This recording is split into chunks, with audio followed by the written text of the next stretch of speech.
যিসকল ষ্টুডেণ্টছে এই বছৰ মেট্ৰিক পৰীক্ষা দিছে আৰু এইচএছ ফাৰ্ষ্ট ইয়াৰত তেওঁলোকে নাম লগাব বিচাৰে তেওঁলোকৰ কাৰণে আহিছে এটা গুৰুত্বপূৰ্ণ জাননী। এই জাননীখনত তোমালোকক দৰ্পণ পৰ্টেলৰ বিষয়ে সম্পূৰ্ণ A to Z জনোৱা হ'ব আৰু তোমালোকে কিদৰে দৰ্পণত তোমালোকে অতি সহজতে এপ্লাই কৰিব পাৰিবা গোটেইখিনি প্ৰচেছ আজিৰ এইটো ভিডিঅ'ত তোমালোকক দেখুওৱা হৈছে। গতিকে তোমালোকে ভিডিঅ'টো প্ৰথমৰ পৰা শেষলৈ চাবা।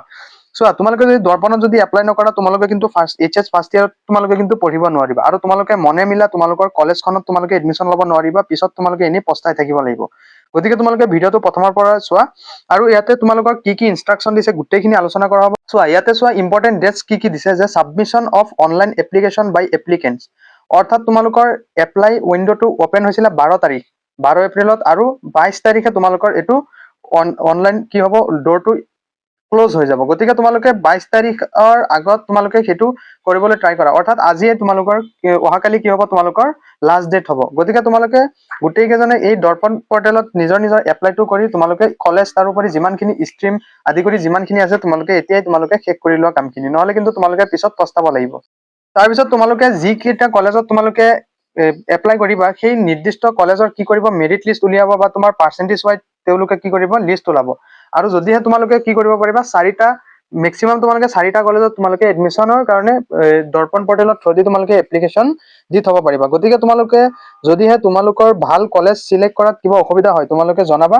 তাৰোপৰি তোমালোকে যদি ঘৰৰ ওচৰত নাইবা কোনোবা কলেজত এডমিশ্যন লোৱা বা তোমালোকে দৰ্পণ পৰ্টেলত এপ্লিকেশ্যন কৰা, তোমালোকে 3-4টা কলেজত কি কৰি থবা, ভাল কলেজ চাই তোমালোকে এপ্লিকেশ্যন তাতে কৰি থবা, চিলেক্ট কৰি থবা। ইয়াতে চোৱা কি কৈছে, কলেজৰ মেৰিট লিষ্ট উলিওৱাৰ তাৰিখ দিছে 23 তাৰিখৰ পৰা তোমাৰ 24 তাৰিখ, এই দুদিনৰ ভিতৰত কি কৰিব, মেৰিট লিষ্ট বা তোমাৰ যিটো মোবাইল নম্বৰ থাকিব, তুমি যদি সেই নিৰ্দিষ্ট কলেজত যদি চিট পোৱা তোমালোকৰ ওচৰত কি আহিব, মেছেজ আহি যাব। তাৰপিছত দৰ্পণ পৰ্টেলত তোমালোকৰ এডমিশ্যন ছাবমিশ্যন হৈ যোৱাৰ পিছত তোমালোকৰ ৱেইটিং লিষ্ট বা সেইখিনি লিষ্ট অহাৰ পিছত এডমিশ্যন তোমালোকৰ 25 তাৰিখৰ পৰা 27 তাৰিখ এই দুদিনত তোমালোকৰ এডমিশ্যন প্ৰচেছখিনি সম্পূৰ্ণ শেষ হৈ যাব। তাৰপিছত চোৱা যে confirmation of admission by institutions in Darpan, অৰ্থাৎ তোমাৰ যিটো কলেজত তোমাৰ চিলেক্ট হ'ব সেই নিৰ্দিষ্ট কলেজ বা ইনষ্টিটিউশ্যনৰ পৰা 28 তাৰিখৰ পৰা 8 তাৰিখলৈকে কি কৰিব, তোমালোকৰ গোটেইখিনি ছাবমিশ্যন কৰিব। গতিকে তোমালোকৰ মেইন কাম হ'ল যে তোমালোকে 22 তাৰিখৰ ভিতৰত অৰ্থাৎ 22 এপ্ৰিলৰ ভিতৰত তোমালোকে কি কৰা, ছবি দৰ্পণ পৰ্টেলত তোমালোকৰ অনলাইন এপ্লাইটো কৰি দিয়া। তাৰপিছত এই নোটিছখনতে তোমালোকৰ কিছুমান গাইডেন্স দিছে। এই গাইডেন্সটো প্ৰথমটো হৈছে যে ইনষ্টিটিউশ্যনছ, এইটো তোমালোকৰ চাব নালাগে, কিন্তু তলত কি কৈছে তোমালোকৰ কাৰণে চোৱা যে গাইডেন্স ফৰ ষ্টুডেণ্টছ। চোৱাচোন, ইয়াতে কৈছে যে ইনষ্ট্ৰাকশ্যন ফৰ ষ্টুডেণ্টছ, 1 নম্বৰ কৈছে যে an applicant has to submit application through Darpan portal, অৰ্থাৎ তোমালোকে দৰ্পণ পৰ্টেলৰ জৰিয়তে তোমালোকে কি কৰিব লাগিব, এপ্লিকেশ্যন কৰিব লাগিব। তাৰপিছত নেক্সট 2 নম্বৰ চোৱা, a student can apply up to maximum 5 number of applications, অৰ্থাৎ তোমালোকে মেক্সিমাম 5টা কলেজত তোমালোকৰ এডমিশ্যনৰ কাৰণে তোমালোকে কি কৰিব পাৰিবা, তাতে তোমালোকে চিলেক্ট কৰিব পাৰিবা। তাৰপিছত নেক্সট চোৱা 3 নম্বৰ কি কৈছে, to edit profile of a student he বা she can visit the profile tab in the students dashboard before preparation of select list by institution. The profile of a students can be edited only once, অৰ্থাৎ তোমালোকে কি কৰিবা, যদিহে কিবা কাৰণত দৰ্পণ পৰ্টেলটো তোমালোকৰ কিবা ইনফৰমেশ্যন এনেকুৱা ভুল গৈছে, তোমালোকে কি কৰিবা, মাত্ৰ এবাৰহে তোমালোকে সেইটো কি কৰিব পাৰিবা, এডিট কৰিব পাৰিবা। গতিকে তোমালোকে মেকচিউৰ কৰিবা তোমালোকৰ মিডিয়াম তাৰোপৰি যিমানখিনি ছাবজেক্ট আছে গোটেইখিনি তোমালোকে সুধি ইয়াৰ পিছত তোমালোকে ভালকে এইটো এপ্লাই কৰিবা।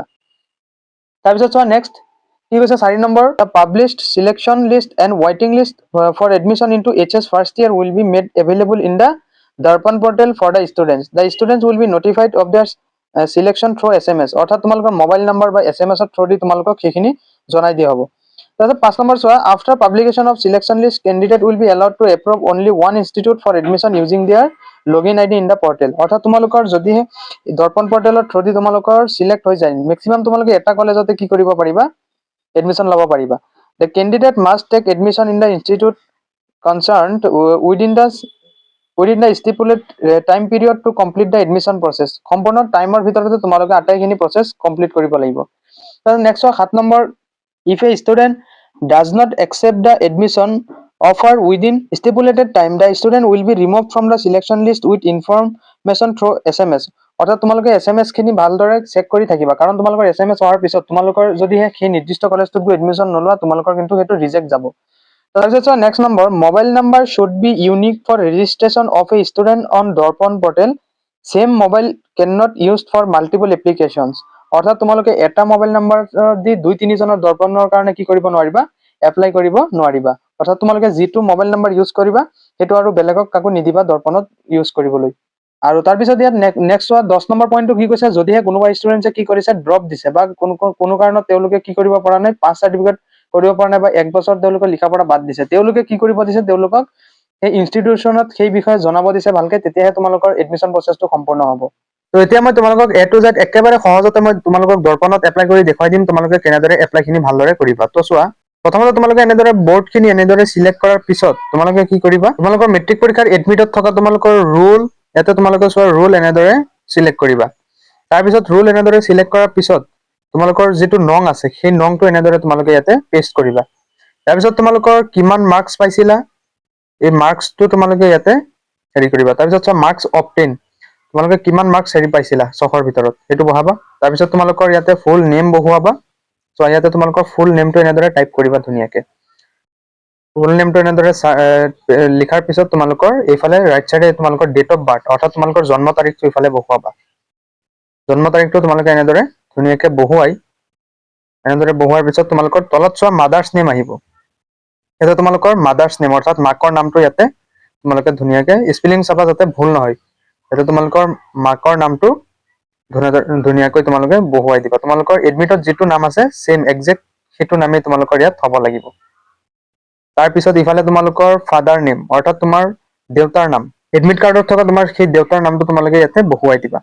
তাৰপিছত তলত আছে তোমালোকৰ চোৱা গাৰ্জিয়ান নেম অৰ্থাৎ তোমালোকৰ ফাদাৰৰ নেমটো যদি ইয়াতে বহুৱাই দিয়া তোমালোকৰ হৈ যাব। ঠিক আছে, গতিকে ফাদাৰৰ নেমটোৱে তোমালোকে প্ৰিফাৰ কৰি ইয়াতে তোমালোকে ধুনীয়াকে লিখি দিবা। ঠিক আছে, য়েছৰ ৰহমান। তাৰপিছত ইফালে তোমালোকৰ যে ইমেইল আইডি, তোমালোকৰ ইমেইল আইডিটো দি দিবা, তেতিয়া তোমালোকৰ SMS-টো ইমেইল আইডিৰ থ্ৰুদিও আহিব আৰু যিটো মোবাইল নাম্বাৰ দিব সেইটো আহিব। গতিকে ইয়াতে তোমালোকৰ ইমেইল যিটো আছে তোমালোকে যিটো চলোৱা তোমালোকৰ সেই ইমেইলটো ইয়াতে বহুৱাই দিবা। তাৰপিছত ইমেইল বহুৱাৰ পিছত ইয়াতে মোবাইল নম্বৰ বিচাৰিব, তোমালোকে মোবাইল নম্বৰটো এনেকে বহুৱাই তোমালোকে OTP-টো এনেদৰে হেৰি কৰি দিবা। গতিকে তোমালোকৰ লগে লগে তোমাক যিটো মোবাইল নম্বৰ দিবা তাতে তোমালোকৰ OTP যাব আৰু সেই OTP-টো তোমালোকে ইয়াত ভেৰিফাই কৰি দিবা। ঠিক আছে, গতিকে অকণমান টাইম ল'ব। সেই OTP-টো তোমালোকে ইয়াতে পেষ্ট কৰি দিলে তোমালোকৰ নেক্সট শিডিউল তোমালোকৰ যাব। OTP এনেকৈ বহুৱাৰ পিছত তোমালোকৰ ইয়াতে চোৱা আধাৰ নাম্বাৰটো তোমালোকৰ বিচাৰিব, গতিকে ইয়াতে আধাৰ নাম্বাৰটো তোমালোকে বহুৱাই দিবা। ঠিক আছে, আধাৰ নাম্বাৰটো বহুৱাৰ পিছত তলফালে চোৱা তোমালোকৰ ইয়াতে যে 15 years of age, ইয়াতে তোমালোকে য়েছ বুলি টাইপ কৰি থৈ দিবা। ঠিক আছে, তাৰপিছত সিফালে ওপৰত নেশ্যনেলিটি আছে ইণ্ডিয়ান, সেইটো বহুৱাবা। তাৰপিছত ইফালে তোমালোকে যিখিনি আছে এনেদৰে যিখিনি আছে তোমালোকৰ সেইখিনি য়েছ কৈ দিবা। তাৰপিছত তোমালোকৰ এড্ৰেছ, তোমালোকৰ যিমানখিনি এড্ৰেছ আছে ভিলেজ আছে প্ৰথমটোত তোমালোকে ভিলেজ বহুৱাবা। তাৰপিছতটো তোমালোকে কি কৰিবা যে পোষ্ট অফিচ তোমালোকে লিখিবা। পিছৰটো 1 নম্বৰটো ভিলেজ লিখিবা, তাৰপিছত 2 নম্বৰটো ইয়াতে পোষ্ট অফিচ লিখিবা। ঠিক আছে, পোষ্ট অফিচ এইটো চোৱা পোষ্ট অফিচ লিখাৰ পিছত এইফালে তোমালোকে ডিষ্ট্ৰিক্ট চিলেক্ট কৰিবা। ডিষ্ট্ৰিক্ট চিলেক্ট কৰাৰ পিছত সিফালে তোমালোকে কি কৰিবা যে এইটো পোষ্ট অফিচটো চিলেক্ট কৰিবা। তাৰপিছত ইফালে তোমালোকৰ পিনক'ডটো চিলেক্ট কৰিবা। পিনক'ডটো চিলেক্ট কৰাৰ পিছত আকৌ তোমালোকৰ ভিলেজৰ হেৰিটো নামটো লিখি দিবা। ঠিক আছে, তাৰপিছত ইফালে তোমালোকৰ যিটো পুলিচ ষ্টেচন আছে পুলিচ ষ্টেচনটো তোমালোকে এনেদৰে বহুৱাই দিবা। তাৰপিছত ইফালে তোমালোকৰ হেৰি ৰিলিজনটো দিবা। তাৰপিছত ইফালে কি তোমালোকৰ কাষ্ট সেইটো বহুৱাবা আৰু ইফালে তোমাৰ জেণ্ডাৰটো তোমালোকে চিলেক্ট কৰিবা। মেল হলে মেল, ফিমেল হলে ফিমেল, আৰু এইখিনি ন এনেকে কৰি দিবা। যিখিনি তোমালোকৰ য়েছ হয় য়েছ টিক দি দিবা।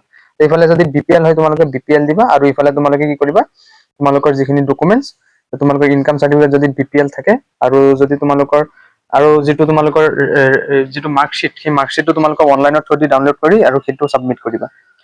তাৰপিছত সিফালে তোমালোকৰ আৰু এনেদৰে তোমালোকে তিনিটা হেৰি এনেদৰে তোমালোকে আপলোড কৰাৰ পিছত আৰু এইটো আধাৰ কাৰ্ড তোমালোকে এনেদৰে আপলোড কৰিবা।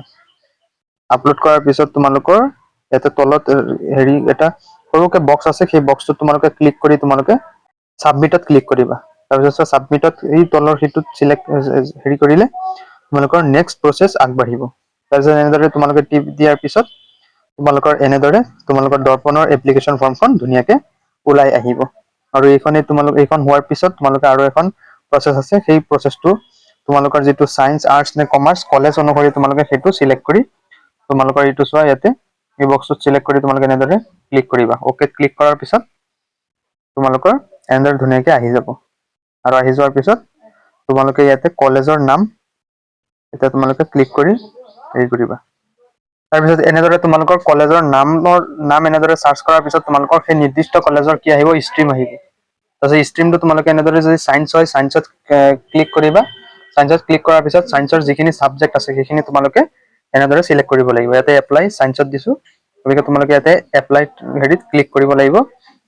ক্লিক কৰাৰ পিছত তোমালোকৰ ছাবজেক্টখিনি এপ্লাই থ্ৰু দি তোমালোকে এনেদৰে চিলেক্ট কৰিব লাগিব। চোৱা ইয়াতেই মাজৰটোত দিবা, দিয়াৰ পিছত গোটেইখিনি ছাবজেক্ট তোমালোকৰ এনেদৰে চিৰিয়েলি আহি যাব আৰু তোমালোকে আটাইখিনি ছাবজেক্ট এনেদৰে চিলেক্ট কৰিবা। যদি তুমি চায়েন্সত লোৱা দেন তোমালোকৰ MIL আছামিছ ল'লে আছামিছ ল'বা, অল্টাৰনেটিভ ল'লে অল্টাৰনেটিভ ইংলিছ ল'বা আৰু ফিজিক্স কেমেষ্ট্ৰি বায়'লজি এনেদৰে তোমালোকে চিলেক্ট কৰিবা। ঠিক আছে, এনেদৰে চিলেক্ট কৰাৰ পিছত আৰু এইটো মেথমেটিক্স এনেদৰে আৰু বাকী দুটা তোমালোকৰ থাকিবই।